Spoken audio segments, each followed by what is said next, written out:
Naranasan niyo na ba yung pakiramdam na sikat ang araw? Walang kaalon-alon ng tubig at tila patay ang buong paligid. Sa mga ganitong araw ng Mayo, sigurado ako na ang una ninyong ginagawa ay pagulungin ang inyong mga pabigat papunta sa pinakamalalim na parte ng tubig. Kasi nga naman, malamig doon. Kaya malamang doon nagtatago ang mga isda. Tama ba? Pues, mali. Isang napakalaking sablay yan. Sa video natin ngayon, pag-uusapan natin ang isang katotohanan na babasag sa lahat ng itinuro sa inyo ng inyong mga lolo tungkol sa pangingisda sa taginit. Ipapaliwanag ko sa inyo kung bakit ang pangingisda sa malalim kapag walang hangin ay parang paghihintay ng himala na hindi darating. Tuturuan ko kayo kung paano basahin ang tubig sa mga ganitong sitwasyon at mangangako ako sa inyo pagkatapos ninyong mapanood ito. Magbabago ang pananaw ninyo sa pagpili ng pwesto. Sa huli, baka mapamura kayo kapag nalaman ninyo kung saan talaga nagtatago ang mga isda sa mga araw na walang hangin. May sumubok na ba sa inyo na mangisda sa mababaw kapag tirik ang araw? Ikomento nyo nga sa ibaba at tingnan natin kung sino ang tama. Napakahalaga ng usaping ito dahil ang buwan ng Mayo ay ang panahon kung kailan pinakamaraming mangingisda ang nabibigo. Taon-taon, kapag dumating na ang matinding taginit at nawala na ang simoy ng hangin, mapapansin ninyo na pare-pareho ang diskarte ng nakararami. Pupunta sila sa lawa o ilog, magkakabit ng pinakamabigat na tingga at ihahagis ito sa pinakagitna o pinakamalalim na bahagi na kaya nilang maabot. Ito ay isang nakasanayang gawi na ipinamana pa ng mga nakatatandang mangingisda. Ang paniniwala kasi natin, kapag mainit sa ibabaw, naghahanap ng malamig na silungan ang isda sa ilalim. Kaya naman maraming mangingisda ang handang magbilad sa araw buong maghapon, nakatitig sa kanilang mga dulo ng tungkod na hindi man lang gumagalaw, umaasa na may malaking isda na kakagat mula sa kailaliman. Paulit-ulit nilang ginagawa ito, taon-taon, kahit na madalas ay umuuwi silang walang huli. Ang hindi nila naiintindihan ay nagbabago ang kalikasan ng tubig kapag walang hangin na humahalo dito, at ang mga lumang panuntunan ay hindi na gumagana sa ganitong mga sitwasyon.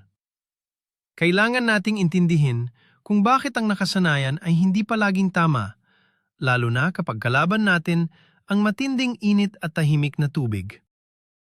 Pag-usapan muna natin ang sitwasyon kapag kararating ninyo lang sa pwesto tuwing umaga ng Mayo.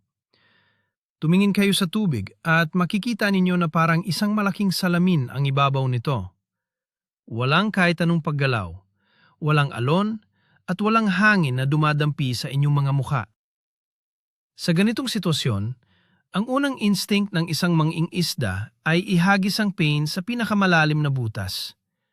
Ang iniisip kasi natin ay mainit sa ibabaw, kaya sigurado tayong nasa ilalim ang mga isda para magpalamig. Iyan ang unang malaking kasinungalingan na kailangan nating kalimutan. Kapag walang hangin na gumagalaw, ang tubig ay hindi nahahalo. Walang nangyayaring sirkulasyon ng hangin papunta sa ilalim. Imagine ninyo na nakakulong kayo sa isang kwarto na walang bintana at walang bentilador sa gitna ng matinding init. Ganyan ang pakiramdam sa ilalim ng tubig. Hindi pupunta ang mga isda sa lugar kung saan hindi sila makahinga ng maayos. Kaya ang paghagis ninyo sa pinakamalalim na bahagi ay isang walang kwentang paghihintay. Uupo kayo doon buong araw, pagpapawisan ng matindi, pero walang kakagat dahil simpleng walang isda sa lugar na yon. Ngayon, pumunta tayo sa siyensya ng tubig na madaling intindihin nating mga mangingisda. Mayroong tinatawag na level ng tubig o patong ng temperaturur. Kapag walang hangin sa buwan ng Mayo, nagkakaroon ng malinaw na pagkakahiwalay ang mainit na tubig sa ibabaw at ang sobrang lamig na tubig sa ilalim. Sa gitna nito ay may isang manipis na patong na madalas ay walang sapat na hangin o oxygen. Ang pinakailalim, kahit malamig, ay patay na tubig kapag matagal na walang hangin na nag-aalon sa ibabaw. Kung ihuhulog ninyo ang inyong pain at hahayaan itong nakalapat sa sahig ng ilog o lawa sa pinakamalalim na bahagi, inilalagay ninyo ang inyong pagkain sa isang patay na sona. Walang malaking isda na maglalagay sa lugar na unti-unti silang pinapatay dahil sa kakulangan ng hangin. Mas pipiliin pa nilang makipagsapalaran sa mas mainit na tubig na may sapat na oxygen kaysa sa malamig pero nakakasakal na ilalim. Kaya wag ninyong isipin na palaging mas maganda ang pinakamalalim na pwesto. Madalas, yan ang pinakamasamang lugar na pwede ninyong paghagisan kapag patayang simoy ng hangin. Kailangan nating maintindihan ang kahalagahan ng hangin sa panginista. Ang hangin ang siyang gumagawa ng alon at ang alon ang siyang nagtutulak ng oxygen papasok sa tubig. Kapag maraming araw ng walang hangin at napakainit pa, nauubos ang oxygen sa ilalim. Isipin ninyo ang isang isda bilang isang tao na tumatakbo. Kapag mainit ang panahon, bumibilis ang takbo ng katawan ng isda at kailangan nila ng mas maraming enerhiya at hangin. Pero paano sila hihinga kung walang hangin sa tubig dahil walang alon? Hindi sila pupunta sa malalim dahil mas mabilis maubos ang hangin doon.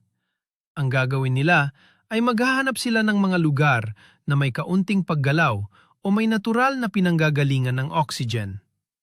Kaya kung nakaupo kayo sa tabi ng lawa, hawak ang inyong kape at nagtataka kung bakit walang naglalaro sa dulo ng inyong tungkod na nakahagis sa malalim, ito ang dahilan.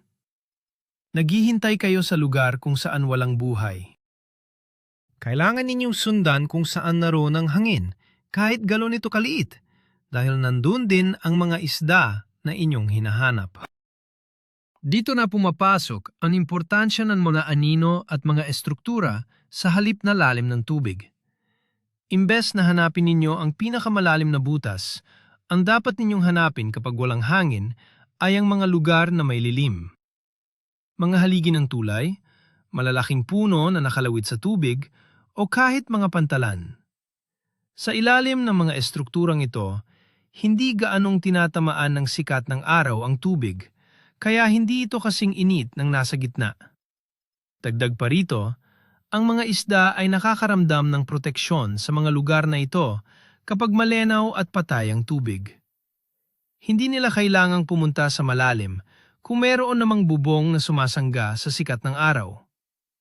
Isipin ninyo, mas gusto nyo bang pumunta sa ilalim ng lupa para magpalamig o mas gusto ninyong sumilong lang sa ilalim ng isang malaking puno? Ganoon din ang isda. Kaya kung nakikita ninyo ang inyong kapwa mangingisda na pilit na inihahagis ang pain sa gitna ng lawa na bilad sa araw, hayaan ninyo sila. Kayo ay dahan-dahang lumapit sa mga gilid na may anino at doon ninyo ihulog ang inyong pain. Sigurado ako, mas mauuna kayong makahuli kaysa sa kanila. Pag-usagsapan naman natin ang mga maliliit na isda o ang mga nagsisilbing pagkain ng mga malalaking isda. Ang mga maliliit na istang ito ay hindi pumupunta sa malalim kapag walang hangin. Sila ay naglalagi sa mababaw na bahagi kung saan may mga lumot, halaman at mga maliliit na insekto na pwede nilang kainin. Kung nasaan ang pagkain, naroon din ang mga nagugutom na malalaking isda. Ito ay isang simpleng batas ng kalikasan na madalas nating nakakalimutan dahil nakapokus tayo sa paghahanap ng pinakamalalim na pwesto. Hindi magsasayang ng enerhiya ang isang malaking isda na magtago sa malalim kung ang lahat ng kanyang pagkain ay nasa mababaw. Lalangoy sila sa mga gilid, naghahanap ng pagkakataon na umatake. Kaya kapag inihagis ninyo ang inyong pain sa kailaliman, inilalayo ninyo ang inyong pain sa lugar kung saan nagaganap ang kainan. Kailangan ninyong ilagay ang inyong pain kung nasaan ang mga maliliit na isda. Magmasid kayo sa gilid ng tubig. Kung may nakikita kayong mga maliliit na isda na lumalangoy malapit sa pampang, yan ang senyales na hindi ninyo kailangang maghagis ng malayo. Ang huli ninyo ay nasa harapan nyo lang. Isang malaking problema kapag walang hangin sa buwan ng Mayo ay ang sobrang linaw ng tubig. Kapag walang alon na nagpapalabo sa tubig, nagiging napakatalas ng paningin ng mga isda. Makikita nila ang bawat detalye ng inyong pain, ang inyong kawil, at lalong-lalo na ang inyong makapal na tansi. Kapag inihagis ninyo ang isang mabigat na tingga at malaking pain papunta sa malalim, ang pagbagsak nito ay lilika ng malaking gulo sa ilalim. Sa halip na maakit ang isda, matatakot sila. Sa malalim na patayang tubig, mas nagiging maingat ang mga isda dahil alam nilang mas madali silang makita ng mga mas malalaking mandaragit. Kaya kung ipagpipilitan ninyo ang inyong matitibay at makakapal na gamit sa malalim na pwesto kapag patayang tubig, para kayong nagpapatugtog ng malakas na musika sa isang tahimik na silid-aklatan. Walang lalapit sa inyo. Kailangan ninyong manipisin ang inyong mga tansi at liitan ang inyong mga kawil.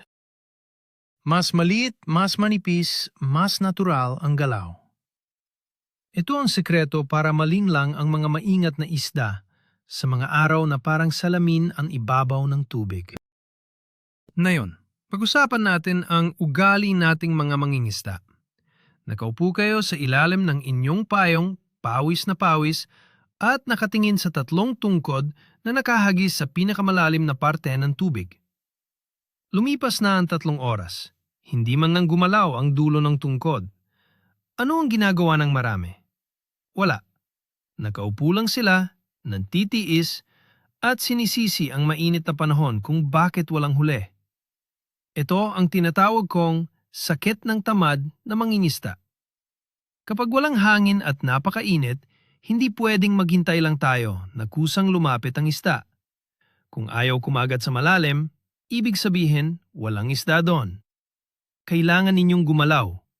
Kailangan ninyong kunin ang inyong tungkod, maglakad sa gilid ng ilog, at maghanap ng ibang pwesto. Ang pangingisda kapag Mayo ay hindi paligsahan sa pagandahan ng pagkakaupo.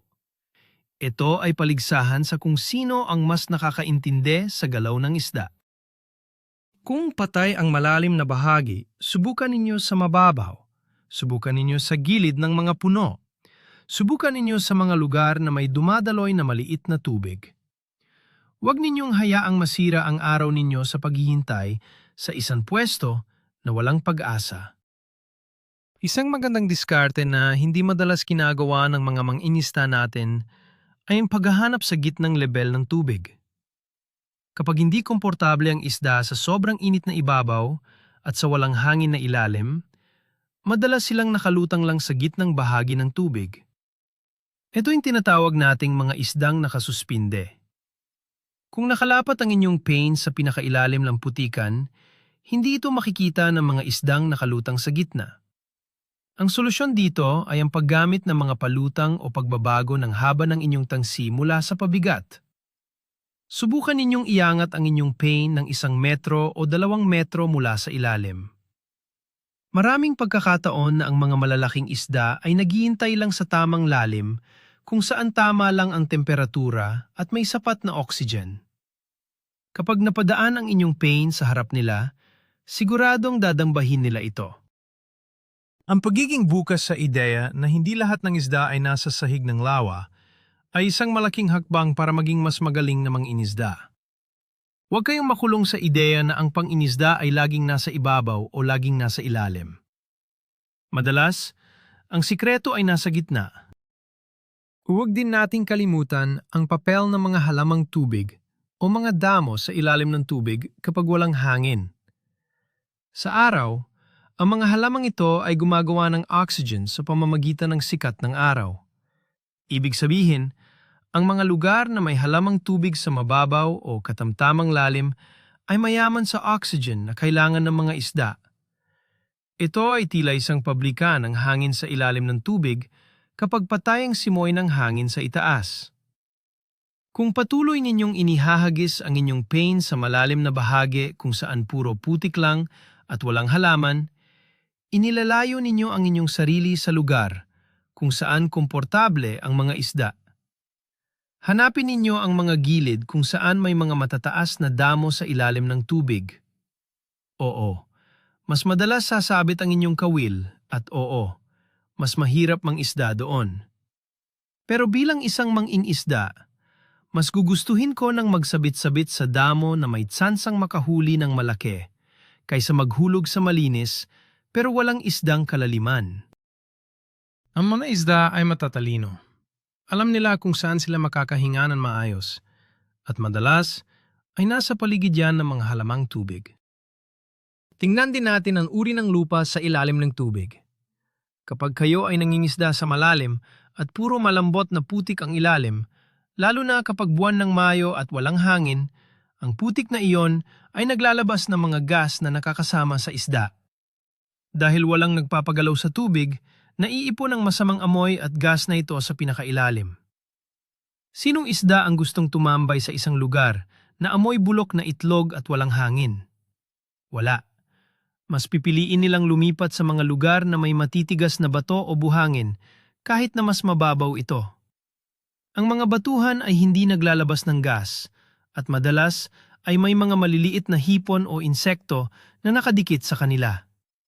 Kapag inihagis ninyo ang inyong pabigat at naramdaman ninyong bumaon ito ng malalim sa malambot na putik, asahan ninyo na maliit ang tsansa ninyong makahuli doon kapag patay ang tubig. Kailangan ninyong maramdaman ang ilalim gamit ang inyong tungkod. Maganap kayo ng mga lugar na medyo matigas ang ilalim. Doon mas madalas nagpapahinga ang mga isda kapag mainit at walang alon ng tubig. Isa pang malaking pagkakamali ng mga mangingisda kapag walang hangin ay ang sobrang ingay sa paghahagis. Isipin ninyo ang isang lawa na parang salamin ng tahimik, tapos bigla ninyong ihahagis ang isang malaking tingga na parang bato na bumagsak sa tubig. Ang tunog na yon ay dinig ng mga isda sa malayo. Sa halip na maakit sila, magsisitakbuhan sila palayo. Kapag patay ang tubig, kailangan ninyong maging parang isang ninja. Dapat ay tahimik at dahan-dahan ang inyong mga galaw. Gumamit kayo ng mas magagaang na pabigat para hindi malakas ang bagsak sa tubig. Kung kaya ninyo, ihagis ng dahan-dahan ang pain sa mga gilid o sa mga lugar na may anino. Huwag kayong magmadali. Ang pagiging agresibo sa paghahagis kapag tahimik ang kalikasan ay isang siguradong paraan para umuwi kayong walang huli. Kailangan ninyong ibagay ang inyong diskarte sa kondisyon ng kapaligiran. Kung tahimik ang tubig, dapat tahimik din kayong kumilos at maghagis. Ang mga malalaking isda ay tumatanda dahil matatalino sila at madaling makapansin ng kakaibang ingay sa kanilang paligid. Pag-ususapan din natin ang galaw ng inyong pain kapag walang hangin sa buwan ng Mayo. Kapag mainit ang tubig at kakaunti ang oxygen, hindi masyadong malikot o masigla ang mga isda. Hindi nila hahabulin ang mga pain na mabilis kumalaw dahil mag-aaksaya lang sila ng enerhiya. Kung gumagamit kayo ng mga artipisyal na pain o kahit na totoong pain na inyong hinihila ng mabilis mula sa malalim, hindi ninyo sila mahuhuli. Ang kailangan ninyong gawin ay pabagalin ang inyong diskarte. Bagabagalan ang pag-ikot ng inyong mga makina. Hayaan ninyong matagal na nakabitin ang pain sa harap ng isda. Bigyan ninyo sila ng sapat na oras para pag-isipan kung kakagatin ba nila ito o hindi. Ang mga isda kapag patay ang tubig ay parang mga taong bagong gising sa tanghali na tinatamad pa. Hindi sila tatakbo para kunin ang pagkain nila. Kailangan ninyong ihatid ito ng dahan-dahan mismo sa kanilang mga bibig.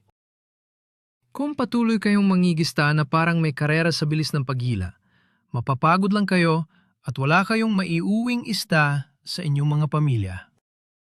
May isang namang paniniwala sa mga manginista natin tungkol sa tinatawag na pinakamalalim na butas tuwing tanghaling tapat. Ang sabi ng matatanda, kapag tirik na tirik ang araw at walang hangin, lahat ng isda ay nagsisiksikan sa iisang malalim na butas para magtago. Ito ang dahilan kung bakit maraming nagpapakahirap na hanapin ang butas na ito. Pero base sa obserbasyon ng mga makabagong mangingisda, ang butas na yon ay madalas na walang buhay. Oo, mas malamig doon. Pero dahil patay ang tubig sa paligid nito at walang sirkulasyon, ito ay nagiging parang isang sementeryo para sa mga isda na nangangailangan ng hangin. Mas madalas pa kayong makakahuli sa mga lugar na medyo mababaw pero may hangin na dumadaloy mula sa isang maliit na sapa o bukal. Huwag ninyong pilitin ang sarili ninyo na maniwala sa mga kwento na hindi na gumagana sa kasalukuyang kondisyon ng ating mga ilog at lawa. Maging mapanopanuri kayo at subukang basahin ang sitwasyon gamit ang inyong sariling karanasan at hindi dahil lang sa ito ang sinabi ng mga matatanda. Minsan, ang matatanda ay nagkakamali rin. Paano naman ang pangingista sa ibabaw ng tubig kapag ganitong patay ang simoy ng hangin? Dito nagkakamali ang marami dahil iniisip nila na dapat nasa ilalim lagi. Kapag walang alon, anumang maliit na insekto o palaka na nahulog sa ibabaw ng tubig ay madaling makita at marinig ng mga isda. Ang ibabaw ng tubig ay nagiging isang malaking hapagkainan para sa mga isdang nakabantay sa ilalim ng mga anino ng puno. Sa halip na maghagis kayo ng mabigat na tingga papunta sa kailaliman, bakit hindi ninyo subukang maghagis ng pain na lumulutang malapit sa mga gilid kung saan may mga nakalaylay na sanga? Kapag bumagsak ito ng dahan-dahan sa tubig, madalas ay bubulwakan agad ito ng nag-aabang na isda. Ang pamamaraang ito ay hindi lamang mas epektibo kapag walang hangin, kundi mas nakakapanabik din dahil kitang-kita ninyo ang mismong pag-atake ng isda sa ibabaw ng tubig.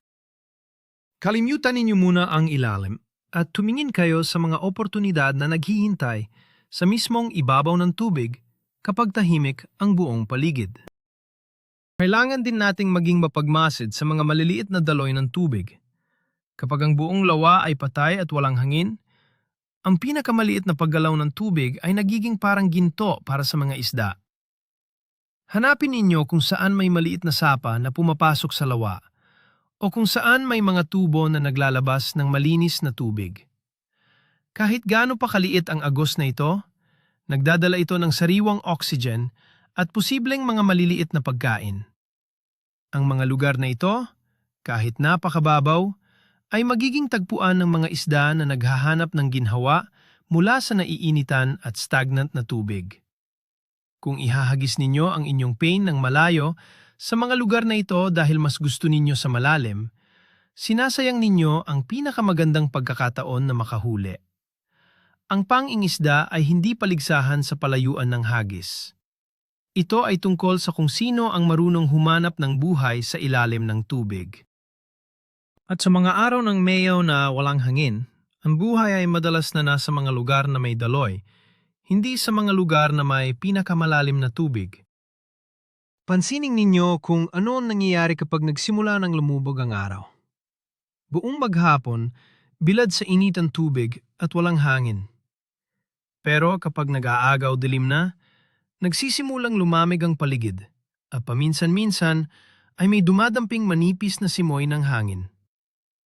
Sa pagkakataong ito, ang mababaw na bahagi ng tubig ang unang-unang lumalamig.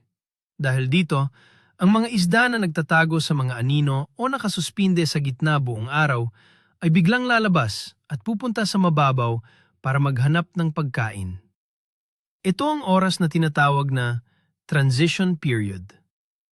Kung kayo ay nakaupo pa rin at naghihintay na kumagat sa pinakamalalim na bahagi, pinapalampas ninyo ang pinakaaktibong oras ng mga isda sa maghapon. Kailangan ninyong bawiin ang inyong mga pain mula sa malalim at simulan itong ihagis ng malapit sa mga pampang, sa tabi ng mga damo at sa mababaw na batuhan. Ang mga isda ay agresibo sa oras na ito dahil nagmamadali silang kumain bago tuluyang dumilim. Huwag kayong magpaka-istrikto sa iisang pwesto. Sundan ninyo kung saan papunta ang mga isda kapag nagbabago ang temperatura ng paligid. Ito ang dahilan kung bakit ang panginista sa gabi ay napaka-popular at napaka-epektibo kapag buwan ng Mayo. Kapag tuluyan nang nawala ang init ng araw, ang ibabaw ng tubig at ang mababaw na bahagi malapit sa gilid ay nagiging napakalamig at komportable para sa mga isda.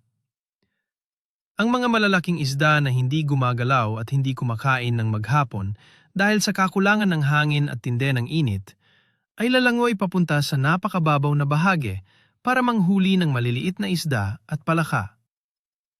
Minsan, nasa hanggang tuhod lang na tubig ang mga pinakamalalaking isda sa gabi. Kung ang diskarte ninyo sa gabi ay ihagis pa rin ang inyong pain sa kailaliman ng lawa, Wala kayong mahuhuli kundi puro pagkabigo. Ang gabi ay panahon para mangisda sa mababaw. Gumamit kayo ng mga pain na lumilikha ng tunog o vibration sa ibabaw ng tubig para maakit ang atensyon ng mga isdang naghahanap ng pagkain sa dilim. Ang pagbabago ng pwesto mula malalim sa umaga patungo sa mababaw sa gabi ay isang patunay na hindi palaging tama ang mangisda sa iisang malalim na lugar. Ngayon, pag-usapan natin ang inyong mga kagamitan. Kapag ang sitwasyon ay patay ang tubig, walang hangin at malinaw na malinaw ang paningin sa ilalim, ang inyong mga makakapal na tansi at malalaking kawil ay ang inyong pinakamalaking kalaban. Napansin ko sa maraming mangingisda na pareho lang ang gamit nila kapag umuulan at kapag tirik ang araw. Mali yun. Sa mga ganitong araw ng Mayo, kailangan ninyong gumamit ng mga tinatawag na finesse na gamit o mga pino at magagaan na kagamitan. Manipis na tansi, mas maliit na kawil, at pinakamagaang na pabigat kung kailangan man. Ang layunin ay gawing natural, hanggat maari ang galaw ng inyong pain sa ilalim ng tubig. Kapag maingat ang isda dahil walang alon na nagtatago sa presensya ng inyong gamit, ang pino at magaan na gamit ang tanging paraan para linlangin sila.